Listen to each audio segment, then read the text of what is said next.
오늘 우리에게 주신 하나님의 말씀은 구약성경 출애굽기 1장에서 3장까지의 말씀입니다. 출애굽기 1장에서 3장까지의 말씀을 함께 보도록 하겠습니다. 1장 1절에서 5절에 보면 야곱, 즉 이스라엘의 가족들이 애굽으로 들어가는데 그 숫자가 70명입니다.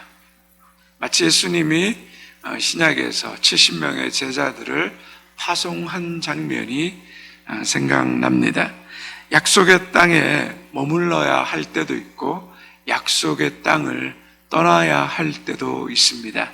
중요한 것은 우리가 원하는 것으로 움직이는 것 같지만 하나님이 우리의 인생을 인도하고 계시다는 것입니다. 우리가 그 하나님의 인도하심을 믿는 믿음에 순종해서 그 하나님의 이끄심에 따라가는 것이 우리에게 중요합니다.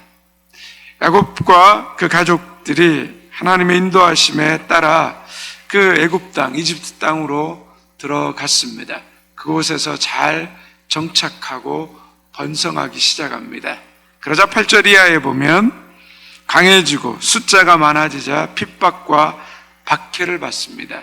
이집트의 바로 왕은 그 번성함, 강해짐을 두려워해서 이스라엘 백성들에게 무거운 노동과 고액의 짐을 지우고 괴롭게 하였습니다. 그런데 괴롭게 하고 고액의 짐을 지게 하면 이 백성들의 숫자가 꺾여야 되는데 성경은 학대받으면 학대받을수록 계속 더 번성했다라고 말하고 있습니다. 바로 하나님께서 그들의 인생을 살피고 이끄시고 계시다는 겁니다. 12절에 보면 산파들을 통하여서 아이들이 태어나면 죽이라고 바로 왕이 명령합니다. 그러나 산파들이 하나님을 경외하면서 바로 왕의 명령을 어기면서 하나님은 바로의 지혜를 무너뜨립니다. 이제 바로는 22절에서 애굽 모든 백성들에게 명령하여 이들이 태어나면 나일강에 던지도록 합니다. 이 정도 되면 이스라엘 백성들은 망할 것 같습니다. 희망이 없어 보입니다. 드라마나 연극으로 치면은 아주 캄캄한 어두움과 무거운 음악이 흐르면서 1장의 장면이 끝나게 됩니다. 그런데 그러한 바로의 권세와 위엄과 능력을 2장이 시작하면서 하나님은 무너뜨리십니다. 그런데 갑자기 뭔가 꽉하고 일어나는 것이 아니라 아주 이름 없는 미약한 레인의 여자, 그 여자에게서 한 아이가 태어나는 장면으로 시작하고 있습니다. 석 달을 숨깁니다. 그런데 더 이상 숨길 수가 없어서 그 아이를 갈대 상자에 담아서 진과 역청을 칠해서 나일 강가에 내려놓습니다. 히브리서는 나일 강가에 이 아이를 버렸다라고 말하고 있습니다. 이때 그 누이가 어떻게 되는지 보려고 그 갈대 상자를 따라갑니다. 마침 바로의 딸이 목욕하러 나와서 아이를 봅니다. 하나님이 이 공주의 마음에 이 아이를 불쌍히 여기는 마음을 주어서 이 아이가 히브리 아이임에도 불구하고 바로 공주는 그 아이를 건져냅니다. 그래서 모세의 그 이름을 물에서 건져냈다라는 뜻의 모세로 짓게 됩니다. 결국 바로의 딸은 모세의 어머니에게 싹스를 주면서 그 모세에게 젖을 먹입니다. 우리 2장 9절과 10절의 말씀 같이 함께 읽도록 하겠습니다. 바로의 딸이 그에게 이르되 이 아기를 데려다가 나를 위하여 젖을 먹이라. 내가 그 삭슬 주리라. 여인이 아기를 데려다가 젖을 먹이더니 그 아이가 자라매 바로의 딸에게로 데려가니 그가 그의 아들이 되니라. 그가 그의 이름을 모세라 하여 이르되 이는 내가 그를 물에서 건져내었음이라 하였더라. 바로의 지혜와 명령과 권세로 인해서 모세를 나일강에 버릴 수밖에 없었습니다. 그러나 하나님은 어떻습니까? 그 모세를 살려내십니다. 하나님은 바로의 명령이 시행되는 그 상황 속에서도 모세를 살리시고 이스라엘 백성들을 생육하고 번성하게 하는 일을 계속 가십니다. 하나 바로의 큰 권세를 이름 없는 모세의 어머니를 통하여서 무너뜨리십니다. 결정적으로 바로의 명령에 진원진 바로의 궁에서 바로의 딸을 통하여 무너뜨리십니다. 이것이 하나님의 지혜입니다. 고린도후서 10장 4절에서 6절은 이렇게 말합니다. 우리의 싸우는 무기는 육신에 속한 것이 아니요 오직 어떠한 견고한 진도 무너뜨리는 하나님의 능력이라. 모든 이론을 무너뜨리며 하나님 아는 것을 대적하여 높아진 것을 다 무너뜨리고 모든 생각을 사로잡아 그리스도에게 복종하게 하니 우리의 복종이 온전하게 될 때에 모든 복종하지 않는 것을 벌하려고 준비하는 중에 있노라. 하나님께서는 이렇게 하나님의 말씀대로 생육하고 번성하는 일을 방해하고 멈추게 하고 그 일을 막으려는 모든 지혜를 무너뜨립니다. 도저히 살 길이 없는 것 같은 그 바로의 지혜를 다 무너뜨리십니다. 우리가 고난받고 핍박 속에 있을지라도 하나님을 믿고 하나님의 인도하심에 순종해가는 자들에게 하나님은 하나님의 뜻을 이루십니다. 오늘도 세상이 커 보이고 사람이 커 보이고 도저히 어떻게 할 수 없을 것 같은 상황에 우리가 놓일지라도 하나님이 우리를 인도하시고 하나님을 사랑하고 그 뜻대로 하나님의 인도하심을 받아 살아가는 자들은 하나님의 구원과 능력을 경험하게 되는 것입니다. 이것을 믿고 순종할 때 하나님의 구원과 역사를 우리도 보게 되는 것입니다. 11절에서 15절에 보면 모세는 애굽의 말과 지혜에 능통한 사람으로 장성했습니다. 장성한 후에 애굽 사람이 동족 히브리 사람을 치는 것을 보고 분노해서 애굽 사람을 쳐 죽여 그를 모래에 숨깁니다. 모세가 애굽 사람을 쳐 죽인 사건을 우리는 어떻게 바라보아야 할까요? 모세는 바로의 궁에 있으면서 바로에게서 바로 이 지혜를 배웠습니다.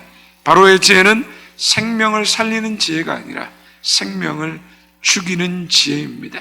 힘과 폭력으로 사람을 억압하고 괴롭히는 지혜입니다. 이 지혜를 모세가 바로 왕궁에서 40년간 배웠습니다. 모세는 하나님을 위해서 자신이 무언가를 일한다고 생각했지만 그의 마음과 그의 생각 속, 그의 가치관 속에 가득한 것은 세상의 지혜였습니다. 세상의 힘과 능력이었습니다. 바로의 지혜를 배웠기 때문에 그는 하나님의 일을 하려고 했지만 하나님의 일을 한 것이 아니라 자기의 생각과 자기의 의의를 이루는 것이었습니다. 자기의 의의를 따라 행한 일이 생명을 죽이는 일이었습니다. 그것은 바로 왕의 지혜였지 십자가의 지혜가 아니었습니다. 모세는 사건이 발각되자 미디안 광야로 도망갑니다. 우리 23절에서 25절의 말씀을 같이 함께 읽겠습니다. 여러 해 후에 애굽 왕은 죽었고 이스라엘 자손은 고된 노동으로 말미암아 탄식하며 부르짖으니 그 고된 노동으로 말미암아 부르짖는 소리가 하나님께 상달된지라. 하나님이 그들의 고통의 소리를 들으시고 하나님이 아브라함과 이삭과 야곱에게 세운 그의 언약을 기억하사 하나님이 이스라엘 자손을 돌보셨고 하나님이 그들을 기억하셨더라.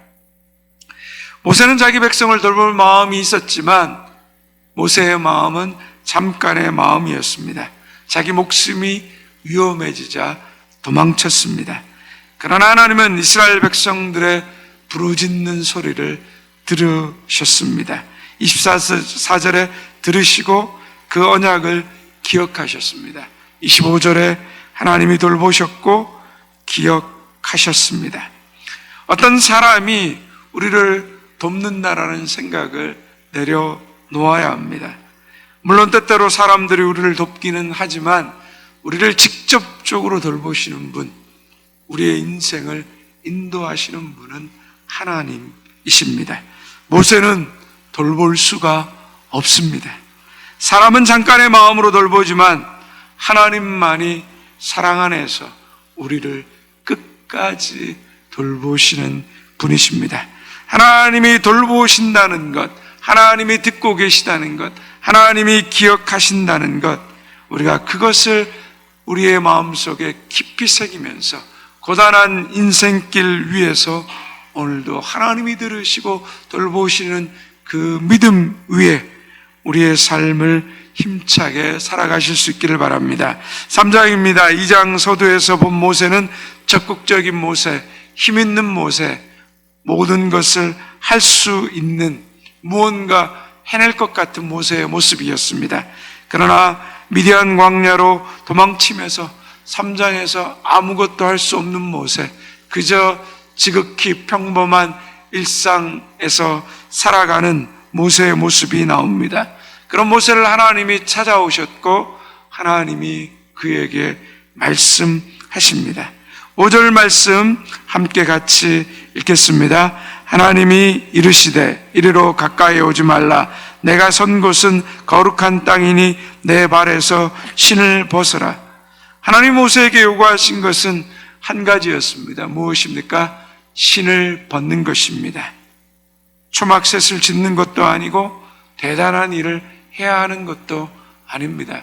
성경에 보면 우리는 사람을 훈련하고 뭔가 준비되어야 되고 대단한 일에 대한 그러한 쓰임받을 우리의 능력이 있어야 된다고 생각합니다. 그러나 성경의 인물들을 보면 하나님은 어떤 훈련과 준비된 이런 사람들, 그런 위대한 일을 할 만한 사람들을 하나님이 부르시지 않았습니다. 아브라함이 무슨 준비가 있었습니까? 이삭이 무슨 준비가 있었습니까? 요셉이 무슨 준비가 있었습니까? 모세가 무슨 준비가 있었습니까? 다윗이 특별한 훈련과 준비가 되어서 하나님이 사용하셨습니까? 그렇지 않습니다. 하나님은 사람을 찾아오시고 하나님이 택하시고 부르십니다. 어떤 특별한 준비와 훈련을 대서 부르시지 않으셨습니다. 하나님의 인도하심에 순종한 사람들을 부르십니다. 그리고 하나님이 우리에게 어떤 일을 하기 위해서 위대한 능력을 요구하지 않으십니다. 뭘 말씀하십니까? 신을 벗으라는 겁니다. 출애굽하라는 겁니다. 홍해 앞에서 지팡이 들고 서 있으라는 겁니다. 위대한 능력과 힘은 하나님께 있습니다. 하나님이 우리에게 요구하는 것은 너무 심플하고 단순합니다. 내 발에 있는 신발을 벗으라는 겁니다. 아니 왜요? 너희들이나 신발 벗는 건데. 모세가 신발을 벗으라는 이 명령에 순종합니다. 얼마나 여러분 단순합니까? 하나님은 우리에게 위대한 일을 하라고 요구하신 적이 없습니다. 하나님의 명령에 순종하라고만 하십니다. 그런데 그 지극히 단순한 명령에 순종하는 일을 통하여서 하나님은 위대한 역사를 이루어 가십니다. 능력은 하나님께 있습니다. 일은 하나님이 하십니다. 우리는 하나님 말씀에 순종하는 일을 하면 됩니다. 신을 벗는다는 것은 무엇입니까? 더 낮아지는 자리로, 더 겸손한 자리로, 더 내려가라는 것입니다. 내 생각과 내 지혜, 내 모든 그 중심을 내려놓고 오직 하나님이 주인된 인생, 하나님의 인도하심에 순종하라는 겁니다. 나는 도저히 그 인도하심을 순종할 수 없는, 이해가 안 되는데 내가 무언가 해야 될 것 같고 내가 무언가 위대한 업적을 이루어야 될 것 같은데 하나님은 능력은 나에게 있다라고 말씀하십니다. 너희는 순종하라는 것입니다.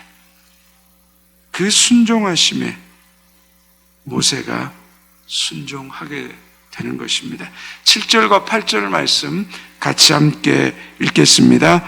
여호와께서 이르시되 내가 애굽에 있는 내 백성의 고통을 분명히 보고 그들이 그들의 감독자로 말미암아 부르짖음을 듣고 그 근심을 알고 내가 내려가서 그들을 애굽인의 손에서 건져내고 그들을 그 땅에서 인도하여 아름답고 광대한 땅, 젖과 꿀이 흐르는 땅, 곧 가나안 족속, 헷 족속, 아모리 족속, 브리스 족속, 히위 족속, 여부스 족속의 지방에 데려가라 하노라. 7절에 보면 내가 애굽에 있는 내 백성의 고통을 분명히 보고 그 근심을 안다라고 말씀하셨습니다. 보는 분도 아는 분도 하나님이십니다. 8절에 보면 내가 내려가서 그들을 애굽인 손에서 건져내시는 분도 하나님이십니다. 그들을 그 땅에서 인도하여 그 땅으로 인도하시는 분도 하나님이십니다. 10절에 보면 내가 너를 바로에게 보내어 모세를 보내시는 분도 하나님이십니다. 모든 일을 하나님이 하십니다. 그러면 우리가 무엇을 해야 합니까? 우리는 손 놓고 가만히 있는 것입니까? 아닙니다. 그 명령하시고 그 인도하시는 하나님의 인도하심에 순종하는 겁니다. 순종은 내가 무언가를 하고 내 의지와 노력으로 위대한 일을 이루어내는 것이 아니라 순종은 하나님이 말씀하시는 것에 따르는 것입니다. 그것이 순종입니다. 내가 무언가를 하는 것이 순종이 아니라 하나님의 인도하심에 따르는 것. 내 의를 이루는 것이 순종이 아니라 하나님이 이루신 그 의에 내가 따라가는 것. 여러분, 구원이 무엇입니까? 내 노력과 내 의지가 구원을 이룰 수 있습니까? 아니요. 하나님의 의에 순종하는 것. 예수 그리스도가 나의 죄를 위해서 십자가에 죽어주시고 부활하셔서 나를 구원하실 분이라는 것을 믿는 것, 거기에 순종하는 것, 거기에 구원이 있습니다. 내 의로 구원받을 수 없습니다. 이 일은 하나님이 하십니다. 능력은 하나님께 있습니다. 우리는 그 하나님의 인도하심에 순종하는 것입니다. 여러분, 순종은 내가 하는 것이 아니라 하나님의 인도하심에 따르는 것입니다. 여러분, 이것을 분명히 하셔야 됩니다. 순종한다 그러면 오늘도 내가 뭔가 하려고 합니다. 자기 의를 세웁니다. 아니요. 하나님이 이루어놓으신 그 의에, 하나님이 이끄시는 그 의에 따라가는 것, 그것이 순종입니다. 하나님 우리의 모든 고통을 아시고 근심을 아시고 듣고 계시고 보고 계시고 건져내시고 하나님이 인도하신 영원한 하나님 나라, 그 영원한 생명으로 우리를 인도하십니다. 이것이 약속이고 이것이 우리의 영광이고 이것을 믿는 자는 우리는 이미 승리자라는 것을 성경은 확인시켜 주고 있습니다. 이 믿음 위에, 이 순종 위에 오늘도 굳건히 서실 수 있는 하나님의 백성들 되시기를 주님의 이름으로 축원드립니다. 이제 출애굽기 1장에서 3장까지의 말씀을 경청하겠습니다. 주의 말씀은 내 발의 등이요 내 길의 빛이십니다. 아멘.